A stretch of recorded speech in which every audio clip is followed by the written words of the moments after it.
Welcome to the Future of Teamwork podcast, where we explore cutting edge strategies to keep teams human centered, drive innovation, and empower you with the tools and insights needed to help your team excel and thrive in today's rapidly changing world. Your host is Dane Groeneveld, a seasoned expert with over 20 years of experience in enhancing team dynamics and innovation. Have you ever felt like your work life is just a series of tasks without real impact or fulfillment? Today, we're excited to welcome Cali Ressler, a transformative figure in reshaping not just how we work, but also why we work. As the co creator of the results only work environment, Callie champions a workplace where every task, every project, and every team member are rooted in purpose and results. Today, we'll delve into three concepts that are reshaping our work culture. First, the essence of a results only work environment. Understand how this innovative approach shifts the focus from hours worked to actual results achieved. Second, the significance of trust and autonomy. Explore how empowering employees with trust and independence can enhance creativity and productivity. Finally, Dane and Callie will discuss strategies for balancing work and life, gain insights into maintaining well being and managing burnout in a demanding work landscape. So, teamwork makes the dream work, and we're here to inspire your next collaborative breakthrough. Gather your team or put on your headphones, and let's dive in together.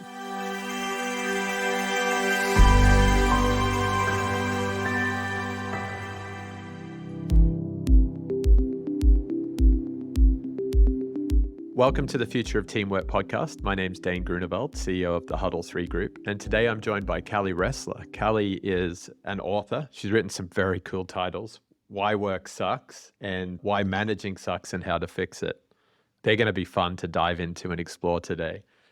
Cali's also Director of Talent and Organizational Consulting, doing a lot of great work across a number of organizations. So we're going to learn a lot today. Welcome to the show, Cali. Thank you so much, Dane. It's exciting to be here. It's fun. And a big shout out to Tanil Miller for introducing us both. Absolutely. Yes, I'll double that shout out.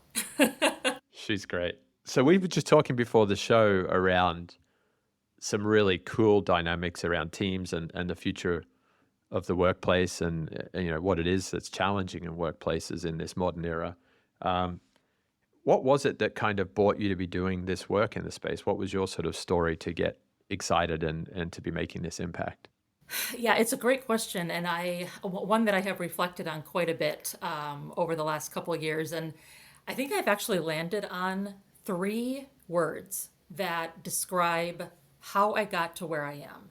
And the three words are unexpected, fulfilling, and never ending.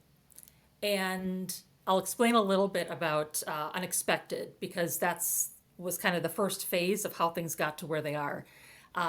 So if we, rewind back to my very first job out of college, with a degree, by the way, in criminal justice and psychology, actually double, right?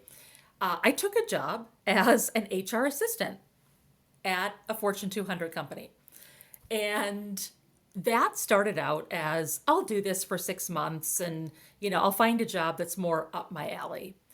And within the first year in that first job, I was approached to design a way that the organization could increase employee retention at the corporate headquarters.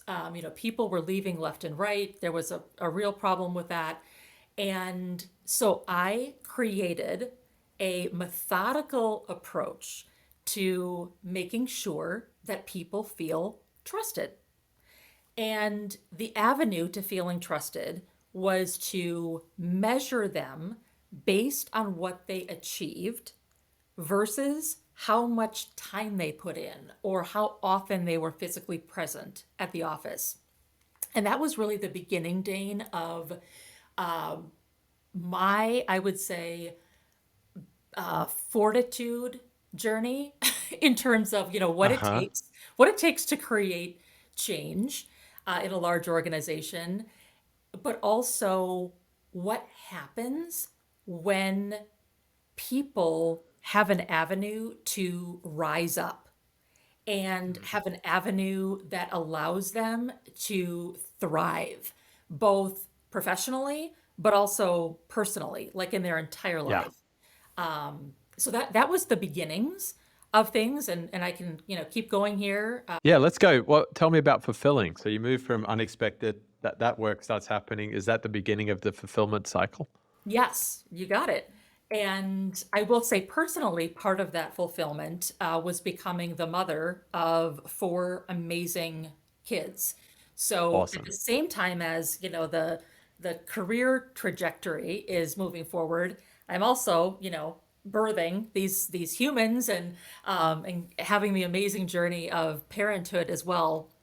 And so, with the fulfilling, other pieces of that came in the form of publishing the couple books that you just mentioned, came in the Yeah. form of consulting with various organizations across industries, really helping them transform their cultures and elevate their employee experiences so that again people could thrive. That became just such a source of fuel for me and just the excitement I had in my everyday life in terms of the impact Yeah. that I was making.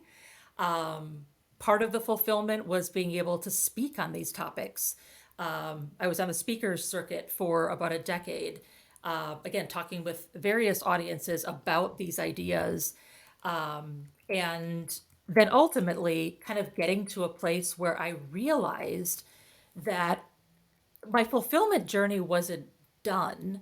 But as I looked around, I realized that with people reading the books, with people experiencing various things that I was doing, out in the world, whether it be speaking, consulting, there was a sort of movement that was being created. And I was seeing the types of ideas that I was, kind of evangelizing and touting being also, spoken through other voices in other Mm. books that I was being interviewed for, in, various blogs, in how organizations were starting to talk about their culture being, a results driven culture, for example.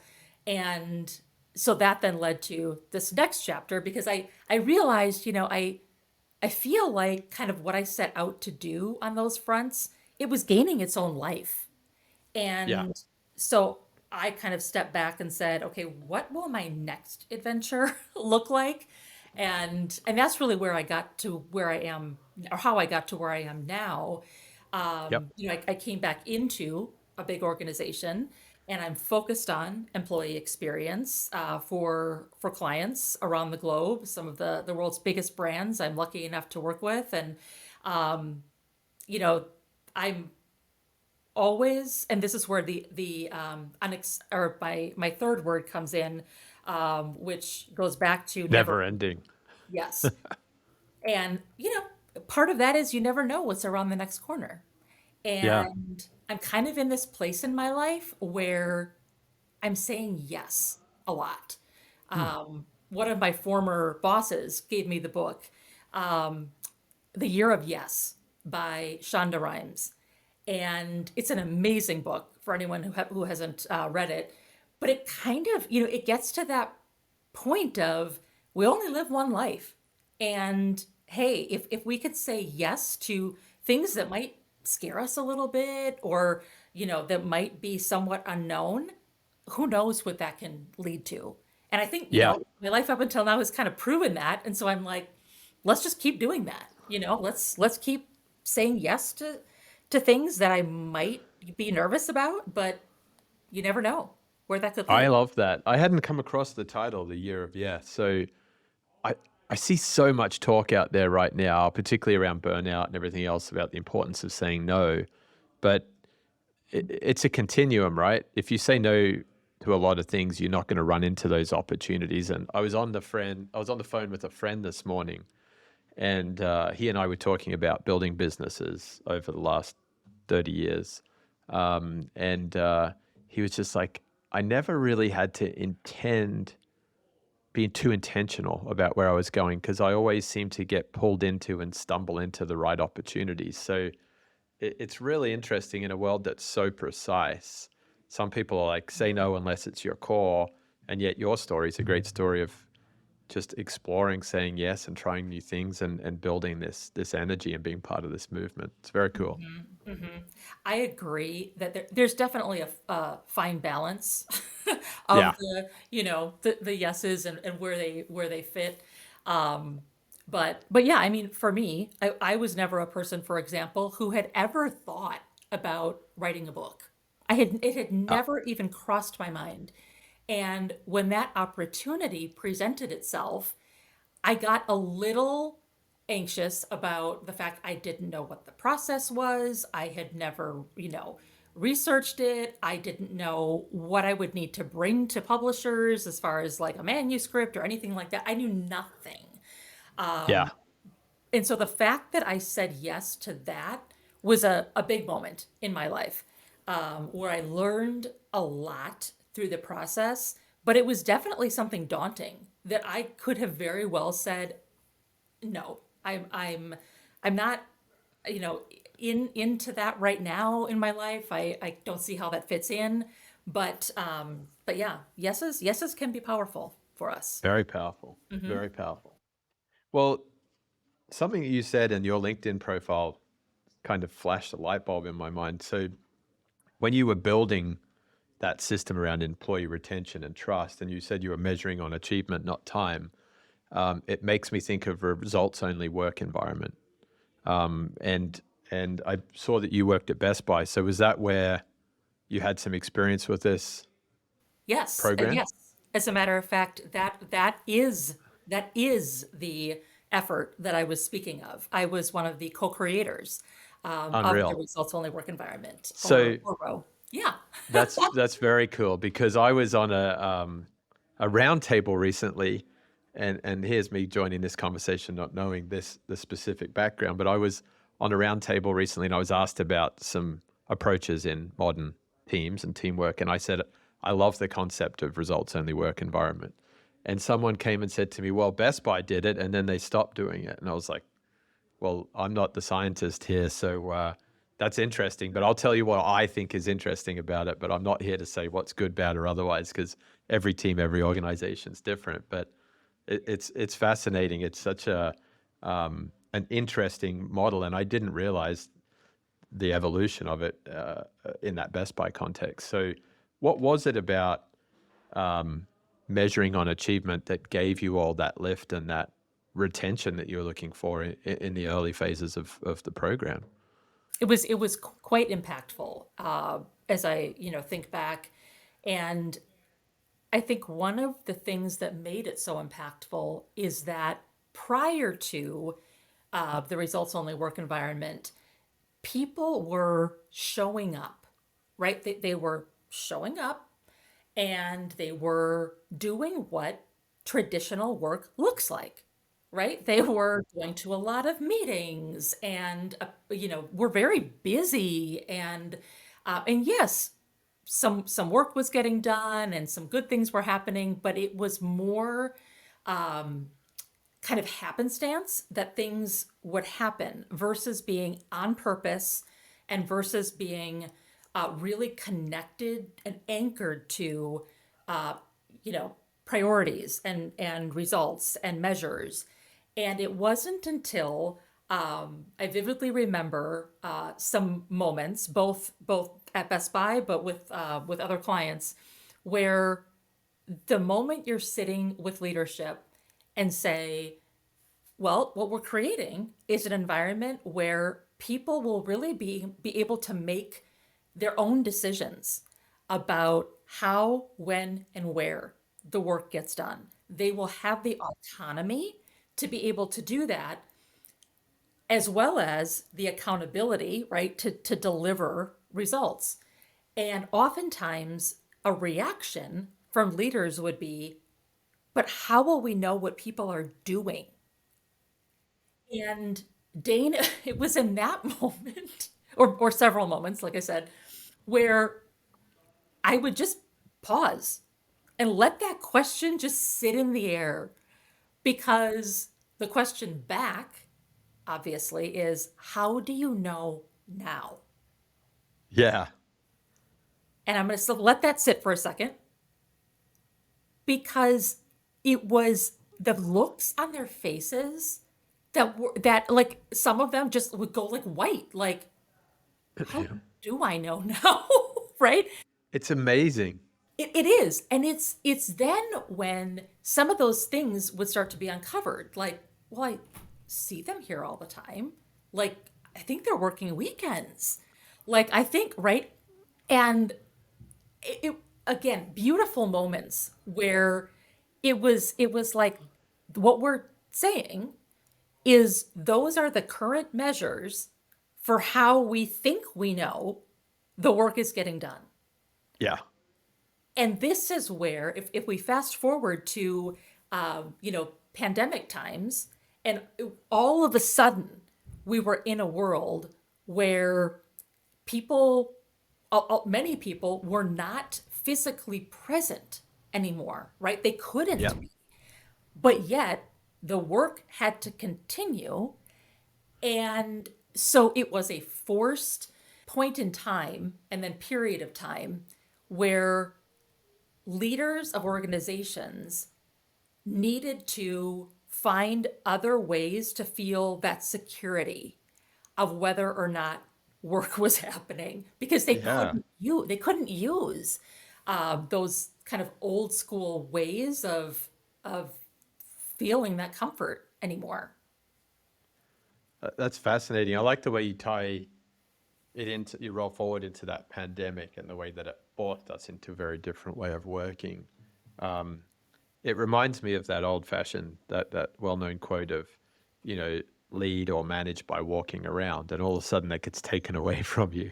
Now, I Yeah. don't believe in leading or managing by walking around. I prefer to lead or manage by doing with your team, but it is a big shift.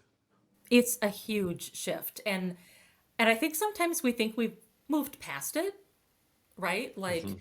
Um, like even that phrase or that acronym, MBWA, managed by walking around. Oh, we're not Yeah. doing that anymore. I mean, that's old. But yet, when we really start to kind of dig underneath everyday behaviors and mindsets and practices, we find that it's more alive than we might think. Sadly, I think you're absolutely right. What would be an example of that? What do you see out there that reinforces the management by walking around in a virtual, remote, or modern work setting?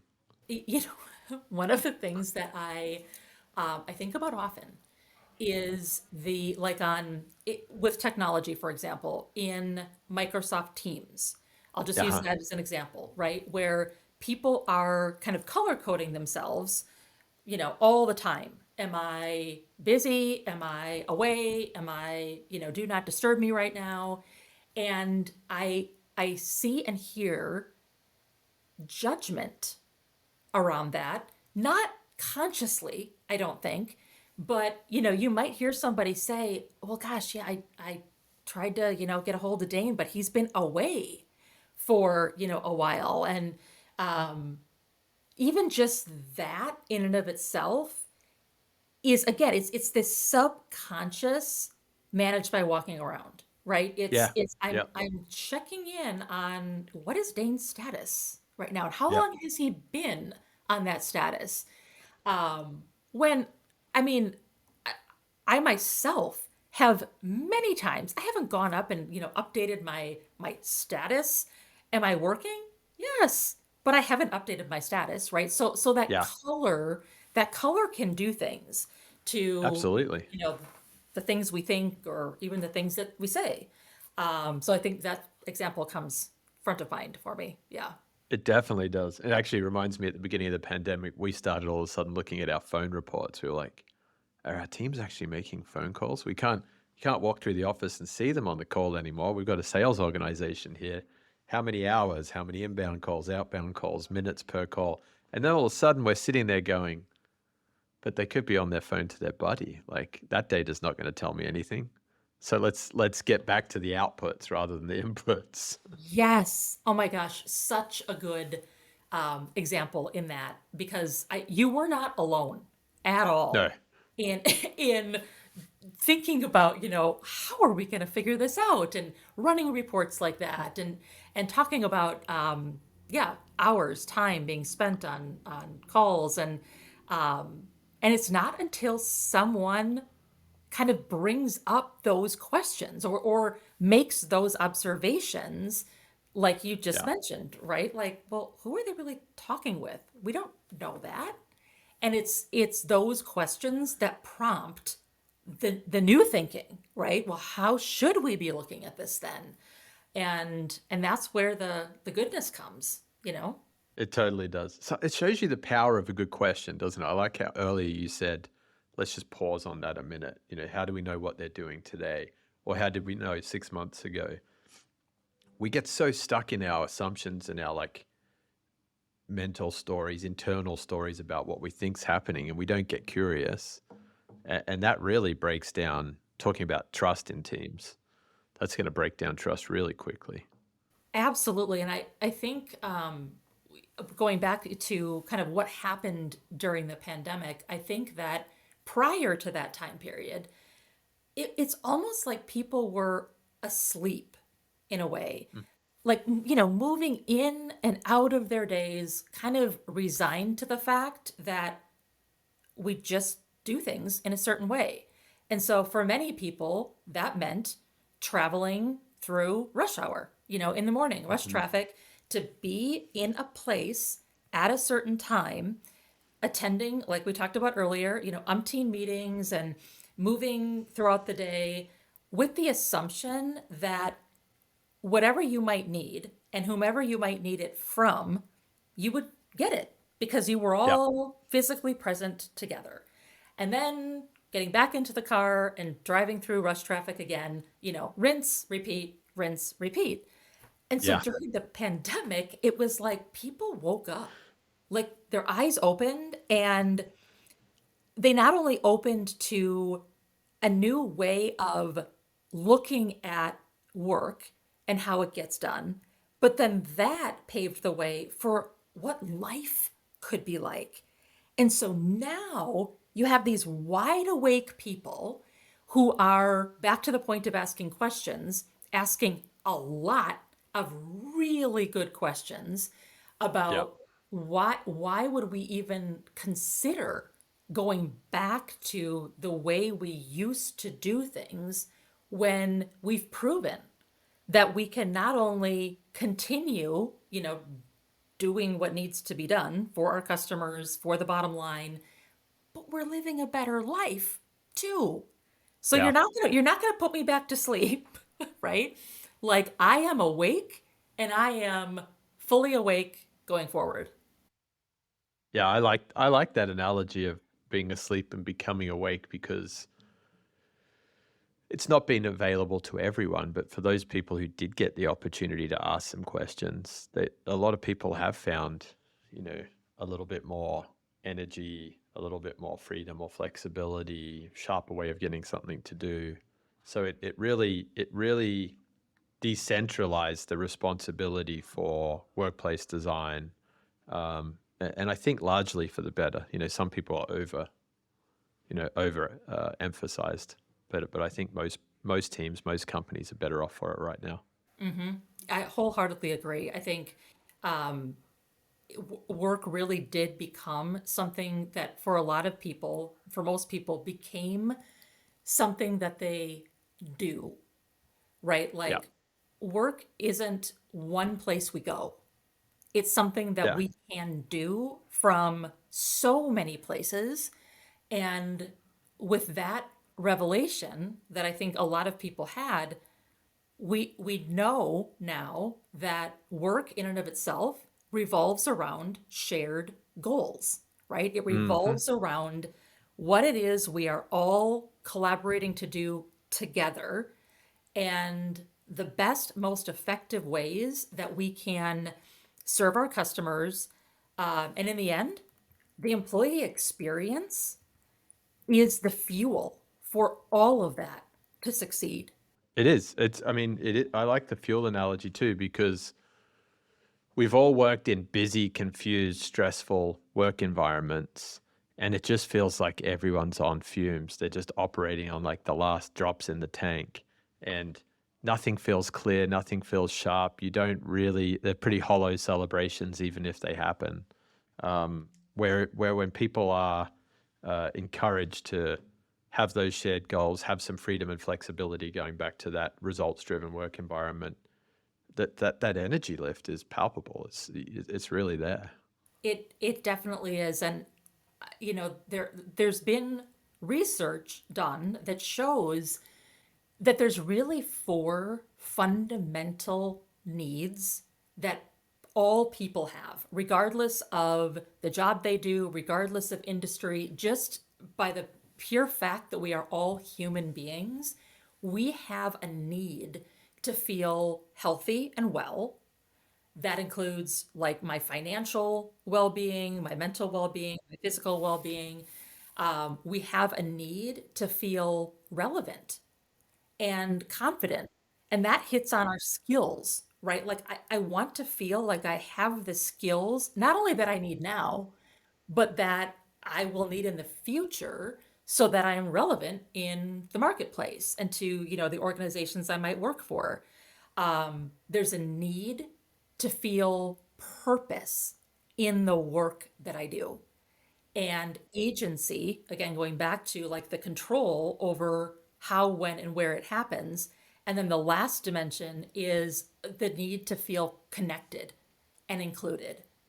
And I always think about these dimensions because they're core to who we are as humans. And so it's not just me that needs that. Dane needs that. Dane's team needs that. My team needs that. Like that, it's a thread that connects all of us. And so being able to have the right ingredients so that people can, you talked about, running on fumes. We need to fill people's tanks with the types of things that are going to, help them get to the place where those four dimensions are, increasing, improving, getting higher. And actually, I'm going to turn the tables and bring you back to something that you mentioned as we were talking before, which is the person in your life who has like talked to you about the fact that human bodies were never meant to like only have fumes to work on, or we're like putting our bodies in a place that they were never meant to be. I thought that was Yeah. so spot on. So talk to me Yeah. about that, Dane. Yeah, you bet. No, I love it. Let's flip it. It really is. And I'm glad you bring it up. So Dan Miller is a health coach that I had the pleasure of working with through my Vistage group, which is a CEO roundtable of sorts. And Dan came in and he did a great presentation on health. And he really touched on the fact that just chemically, our bodies aren't designed to be running on adrenaline and cortisol for 14 hours a day. And yet for the points that you just realized and recognized around wellness, it's not just my physical wellness, it's my mental wellness, it's my financial stability, it's my relationships. It all creates this, particularly with social media and work on your phone and email. You just constantly feel like you're fighting something off every waking minute of the day, where actually, when you think about, for most of humans' time on Earth, we've lived in small groups and we've hunted or gathered together in the mornings. We've made tools that we needed. So we haven't been running that hard. We've been fairly self-sufficient as a species. And then every now and again, a tiger or a predator or an enemy clan walks in and there's a spike and a survival moment, but you're not on all day in the same way. And that's a problem. And I guess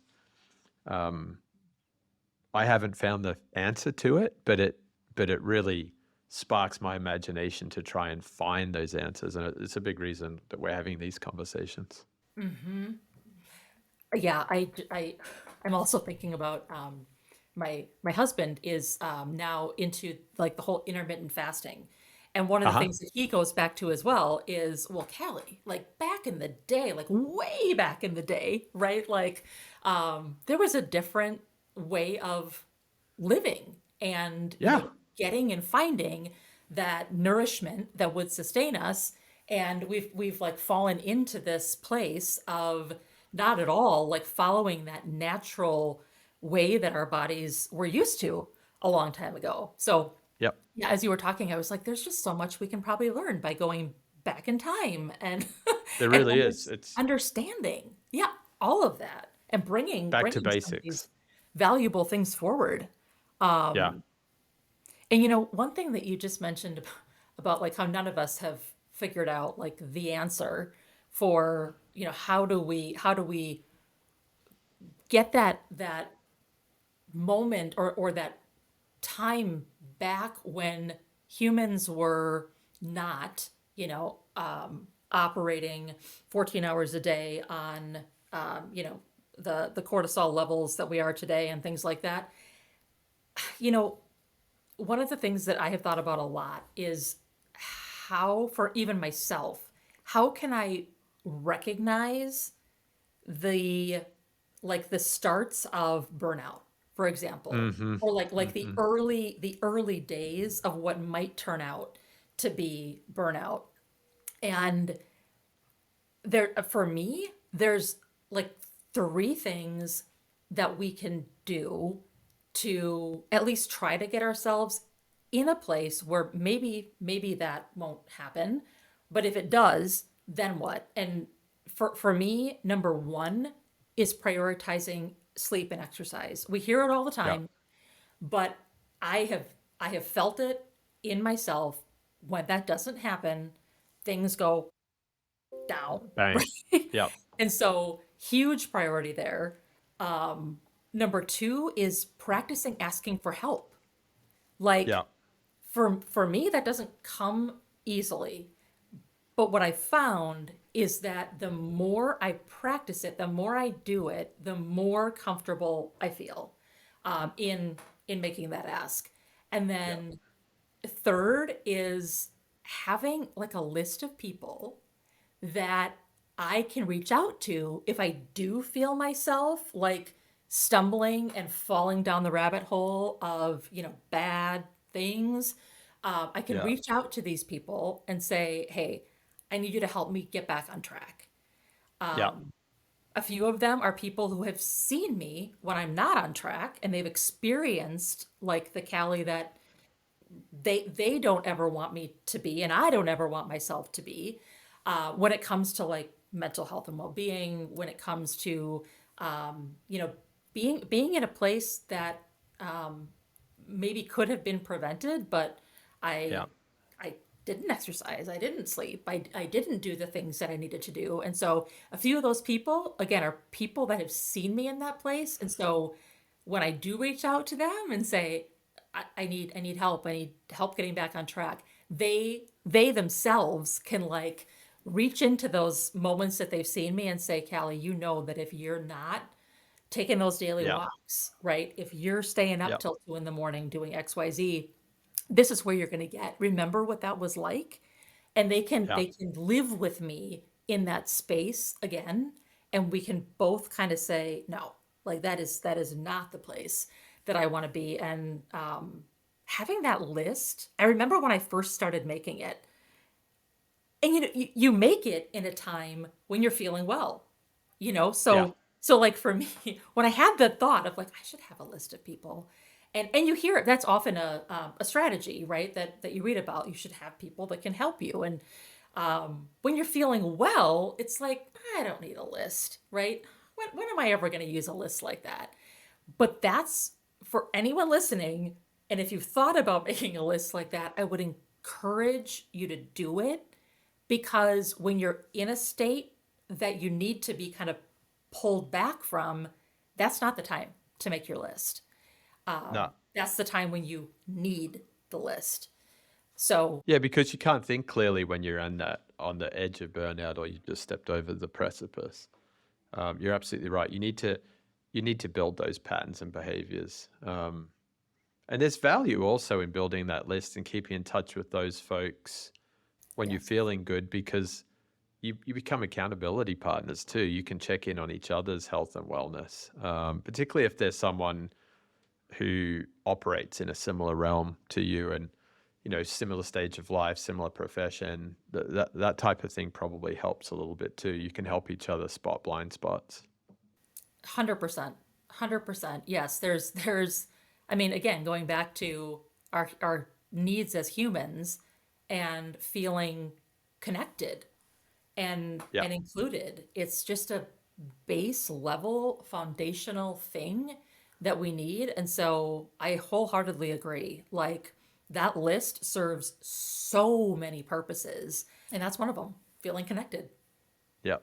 And you can get comfortable as well being vulnerable, because it's hard to be vulnerable with a stranger or an immediate supervisor. So that's a big plus.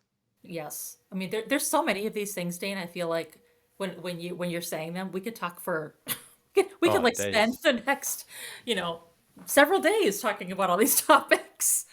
Yeah, you bet. So moving on from that sort of trust and the mental health and well-being, um, the other point that we talked about, in the lead up to this show was clarity. And I see clarity as a essential ingredient for teams now and in the future. I think it's particularly important in times of change. But I've often looked at clarity and spoken to guests around clarity at the capital P purpose level of, this is our why, this is our purpose, this is our vision, this is where we're going. Um, but you had an interesting view on clarity more at the work level, more in and amongst the team, which we talked about as maybe purpose with a small p. Can you talk a little bit more about how you see that manifesting and playing out in healthy teams? Yes. And I did love, as we were talking earlier, how you kind of put the two branches out there with the big P purpose and the small P purpose. And I will also give a shout out to somebody that Tennille Miller actually knows as well, Rebecca Maclad. She does a podcast called DNA of Purpose, purpose with a big P. Yeah. And uh, part of what I love about her thinking and her framework around the DNA of purpose is that purpose with a big P is something that we are all born with. Like we are our purpose. And so it's not necessarily something that we need to find and go out and like, what is my purpose? But we are born with it. And so, if we keep that, like I like that thinking for the big P, then as we think about all those people that have big P purposes coming Hmm. together in a work setting and being part of a team, they have their big P that they are innately, kind of born with and are. And then we Hmm. have the P purpose that is, what are we all here to do as a team, as an organization? And so that Yeah. becomes like another layer that we're rallying Yeah. around and that we come together on. But even if we're in the right frame of mind with those two P's, we're now left with, well, now I have like my days to move again in and out of, where I have a set of demands that I need to meet. And I want to have as much control as possible over how I meet those demands. And so in my personal life, the demands are pretty clear, right? Like I know there's things that I need to do, like laundry and grocery Yeah. shopping and, those kinds of things. And then there's things that I want to do. Those might be things like hobbies or, things that do I need to do them? Well, not necessarily. Like if I don't read part of my book today, the world's not going to fall apart, but I Yeah. want to do those things. So I have all that, but then I have this job and these people that I'm working with to achieve our, level P, big-ish Yeah. P purpose. And how am I going to figure out how I use my precious time, that non renewable resource, day in and day out, to make sure that I'm able to do the things I need and want to do in my personal life? What I need to be able to make that happen is that small p. Okay, so how are we getting from point A to point B? use the words milestones, right? Yeah. We have these big milestones, these big rocks that we have to hit to get to that biggish P. But to do that, we need to figure out together what are Mhm. those steps every day that we're going to take. And not only what are they and how are we measuring them, but then we have to figure out and probably want to figure out the how. Now we know the what. We have the small p that's leading Yeah. to the biggish P that might relate to my really big innate P. But the day to day to day, now I know the what, the how is this whole other thing. It's the ways Yeah. of working, it's the. And to even get there, like what are going to be the most productive, effective ways of working together? We need to know what we're accomplishing. What is Yeah. it that we're going after day to day to day? And when that becomes clear, that's when I've seen firsthand, like people's, again, they like wake up. It's like this, oh, so now that I know, like in a 24-hour day, because we all have the same 24 hours, Yeah. now I know that I can carve out this time for reading my book. I can carve out this time for, having breakfast with my kids. I can, because I'm really clear over here on exactly what I need to do, by when, at what level, and that just, it makes me feel secure. It makes me feel like I have some control over Yeah. how I'm going to carve out my days. I think that's brilliant. I like the way that you go down to the what level and the how, but you're also talking about who, and you see that all the time. Let's think about the products that we love to engage with as consumers. When a product is really clearly serving us for who we are, like if I'm all about outdoor adventure and I'm a Patagonia person, like they're directly talking to me and serving me with sustainable, rugged, cool products, you get excited. And in our businesses sometimes, and I think it's a global phenomenon. I think the work that is getting done gets detached from the customer that we're serving, and we almost get a little bit too caught up in, well, we do it that way because we've always done it, or we're trying this new tool out, but we're not really thinking about the person doing the work and the end customer experience. So there's definitely something there in interweaving those various purposes. Oh my gosh. Yes. Again, topic we could like riff on forever. Um, but yes, I'm a big thread person. Like the thread that needs to stay alive through so many different things. You're hitting on that. Like, in some cases, you're right. We're losing the thread. We're losing the plot in the story, Yeah. and we need to bring it back. Yeah. And it ties into really nicely to, like you said, to the awakening at work. Um, so many things we could continue to explore. I could probably do a whole podcast just on your book titles too. If I kind of summarize what we've covered in the last 40 minutes or so, I really like the way that you draw attention to trust in teams and achieving that through the clarity that we've just talked about, but also just that employee experience and driving fuel through giving people a little bit of agency, autonomy over their work. That's huge, and it's really cool to know that you were one of the early architects and advocates. So I'm going to circle back to you on a few of my questions as I keep playing in that space. Absolutely. I'm here. You know where to find me. Yeah. That's neat. And then you hit on some other great points around burnout, sleep and exercise, asking for help, building the right connections, the people to go to. I think every leader, every team should be thinking about those elements.